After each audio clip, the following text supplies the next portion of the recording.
印度媒体和军队关注着边境对面中国军队的一举一动，特别是中国军队列装和部署的新武器，非常容易挑动印度军队的神经。虽然印度明白中国的武器制造能力要超过印度，但心理上一直不愿服输。所以，一旦中国展示某些新式武器，印度也一定要增派类似的武器来给自己撑腰。虽然这些武器没有几个是印度自己生产的，印度军队也只能以全球最先进这样的话语来安慰自己。据亚洲时报的报道，印度军队近期将 K9 金刚自行火炮部署至拉达克边境，因为解放军已经在换装多款新型的火炮武器，包括 PCL181 155毫米车载榴弹炮、PCL161 122毫米车载榴弹炮以及 PHL03 远程火箭炮。这些火炮配备了先进的火控系统，可以在高原复杂的气象条件下达到极高的射击精度，而自动化装弹设备的引入则可以大大降低士兵在高原地区的体力消耗。这些火炮都是自行式的，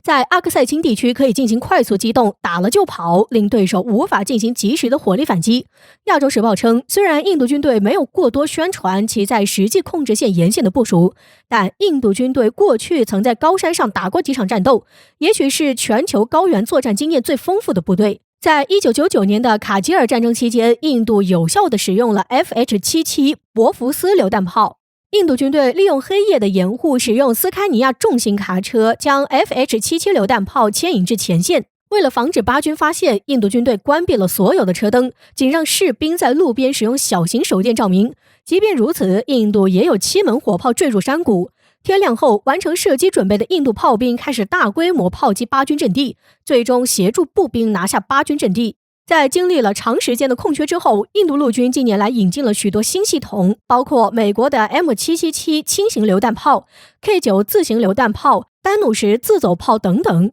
印度专家介绍， K9 金刚非常适合拉达克荒芜的地貌，该火炮已经通过了广泛的天气测试，特别是在拉贾斯坦邦的沙漠。在实验期间， K9 经历了一场真正的沙尘暴来展示其可靠性。印度 K9 金刚是韩国自 K9 雷霆的国产版本，由印度国防发展局和韩国三星航空航天工业公司设计和开发的。K9 的车组人员受到全焊接钢装甲结构的保护，可以承受 14.5 毫米穿甲弹、155毫米炮弹碎片、地雷的打击，也具备3防能力。坚持大陆军主义的印度非常重视炮兵的作用，只是因为国产火炮实在拉胯，不得不进口各种类型的火炮。虽然这些火炮放眼全球都是先进的货色，但在印度，特别是高原地区，还是会出现水土不服的情况。由于印度高原地区的道路建设落后，能够部署重型火炮的地区很少，所以 K9 能到达的区域其实很有限。其次是印度国产弹药的问题，印度进口的多款火炮，包括美国的 M777 都发生了炸膛事故，基本原因都是炮弹未能承受发射时的火药压力，而在离开炮膛前就炸裂，这导致了印度炮兵出现大量的伤亡。火炮可以进口，但不可能连炮弹这样的巨额消耗品也要进口。但印度的军工行业实在是能力低下，到了印度的火炮都无法逃避劣质弹药这一关。随着普拜会越来越临近，俄罗斯面临的外部压力似乎也越来越大。据悉，在会晤前夕，俄罗斯就摊上了2件大事，一是俄罗斯巡逻队在叙利亚遭受炸弹袭击。据事件详细报道称，一辆俄罗斯装甲车在路边遭遇炸弹袭击，共造成3人受伤，1名士兵死亡。二是俄罗斯的红线问题最近有引爆的趋势。对于俄罗斯而言，乌克兰加入北约就是俄罗斯的一条红线。我们都知道，近些年来以美国为首的北约集团不断的加大对俄罗斯本土的地缘政治挤压，而乌克兰则成为了俄罗斯对抗北约的最后缓冲地带。这也就意味着乌克兰一旦加入北约，将会直接威胁到俄罗斯的国土安全。因此，俄罗斯将乌克兰入北约称之为关系到俄罗斯国土安全的头等大事。而十分危险的是，据消息人士透露称，乌克兰正在加快进入北约的步伐，而是否成功的很大关键掌握在美国手中。俄罗斯方面透露称，对于是否同意乌克兰加入北约，美国历届政府的表态都十分危险。他们称北约为一个自由开放的组织，言外之意似乎就扩大了乌克兰加入北约的可能性。相关的分析人士指出，在美俄峰会前夕，俄罗斯突遭这2件大事，背后或许是美国意图以压促和的阴谋。对于现在的美国而言，同时应对中俄2国的挑战，对于美国而言已经是十分吃力了。特别是在中国问题上，很多迹象已经表明，美国凭借现在的手段已经无法再成功阻止中国的崛起进程。而一心想当世界霸主的美国打心底里是绝对不会允许这样的事情发生的。因此在这样的情况下，拉拢俄罗斯就成为了当下最好的选择。就像外界所说的，缓和与俄罗斯的战略关系，以到达专心对付中国的目的，是现在美国总统拜登的最大诉求。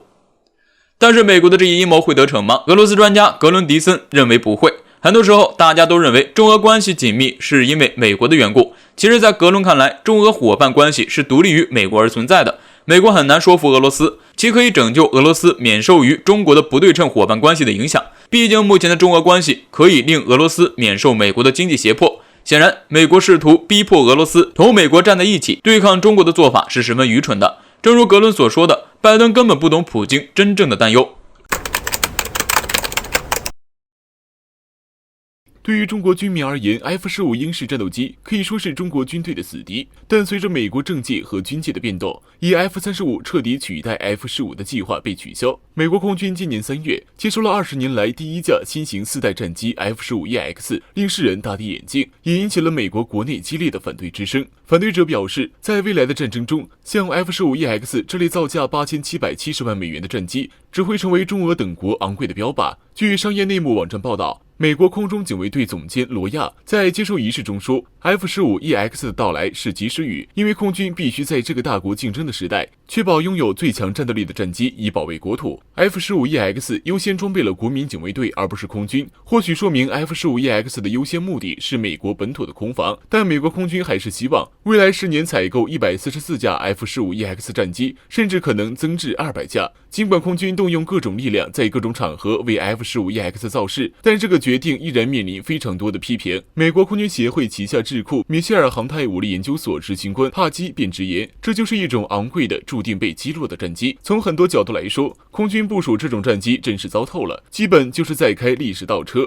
帕基表示 ，F-15已有45年的历史，即便是现代化的 F-15EX， 在充满威胁的现代战争环境中也没有生存机会。它在实战中肯定会出现非常高的战损率。采购它不仅会占用其他机型的资源，就长远来说，实际花费也会比5代战机更昂贵。空军眼里 F-15战无不胜的概念是面对伊拉克、南联盟这些国家，而不是中俄这样的国家。F-35项目是史上最糟糕的项目，各种拖延和故障不断。有不少记者指出，美国采购 F-15EX 只是单纯的为波音续命而已。自从737-8 MAX 客机出现问题以来，波音已经深陷运营危机。如果不捞波音一把，未来美国军机就只剩洛马一家。从洛马解决 F-35问题的态度来看，就可以看出美国空军与洛马矛盾非常大。此外，中俄非常重视防空力量的发展，中俄两国拥有全球最严密的地空导弹网。对于隐身战机而言，由于发现距离的缩短，其安全性依然可以得到保证。而对于 F-15这种雷达上目标特征极为明显的货色，基本上就是天上飞行的一个大靶子。除了地空导弹，中国空军装备的 PL-15远程空对空导弹也是一大威胁，而中国还在开发更强大的导弹，其射程甚至比美国的导弹更远。无论 F-15EX 还有多少理论上的战斗力，它都无法避免大量被击落的可能。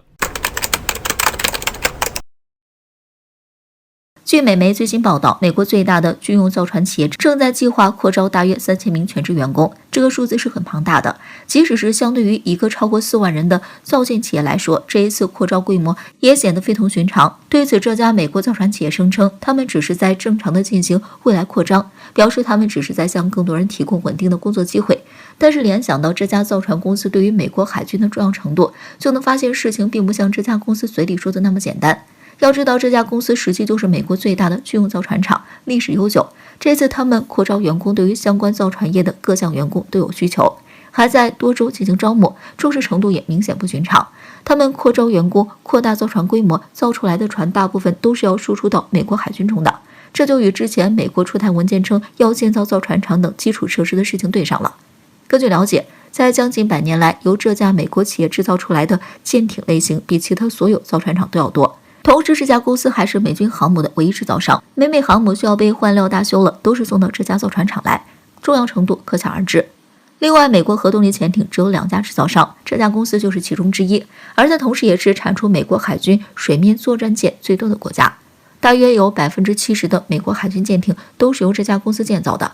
各种能轻松叫上名字、为人所熟知的美军舰艇型号都被指定由这家造船公司来制造。从而报道上来看，这次扩招员工的是这家拥有超过4万人的造舰企业属下的一家造船厂。这家造船厂原本就还有1万多人，等同是一次性扩招的1/4。专家就分析认为，这一次美企员工扩招相关大批美军舰，增加大批造船厂员工，也就意味着美军可能要大批扩大建造的舰艇数量，释放了一种信号，美国海军还要进一步扩大。而这一举措很可能就是针对中国来的，与之前美国考虑的2020年海军造舰计划相关。